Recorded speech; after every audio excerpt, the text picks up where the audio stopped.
Dia masalah maknawiyah ni bilang ke tak bilang? Bilang maksudnya perlu dibilang asing ataupun tak perlu bilang dah. Yang kata tak perlu bilang dah sifat maknawiyah sebab makni dah cukup dah. Dalam makni tu ada maknawiyah. Yang kata tak perlu bilang tu, maka 13 lah. Tolak 7. Yang kata kita bilang asing, maka diasingkan maknawiyah. Faham? 13 ke 20 pandangan Asy'ariyah belaka. Bukan kata Asy'ariyah 13, Maturidiyah 20. Bukan.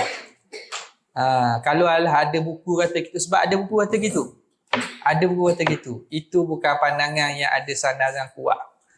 Sebab khilaf 13 ke 20, khilaf Asy'ariyah dah. Jadi dalam ulama Asy'ariyah ni ramai, ada yang kata 13. Ada yang kata bilang 20.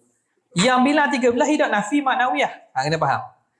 Maknawiyah tidak ternafi atas Tuhan.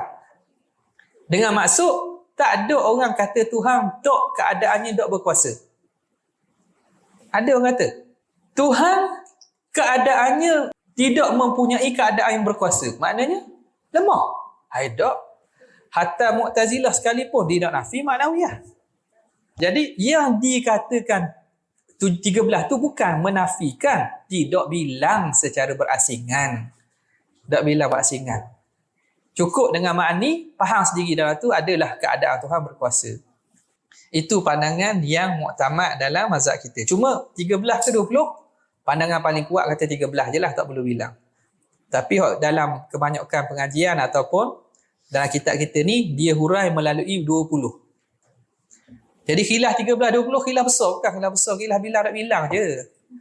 Dia tak ada jadi benda kata, itu Asy'ariyah pun khilaf. Nak pegang dengan Asy'ariyah. Asy'ariyah pun khilaf. Khilaf benda, khilaf bilang tak bilang je. Bukan khilaf kita isbat tak isbat. Khilaf nak bilang je. Jadi dia bukan isu besar.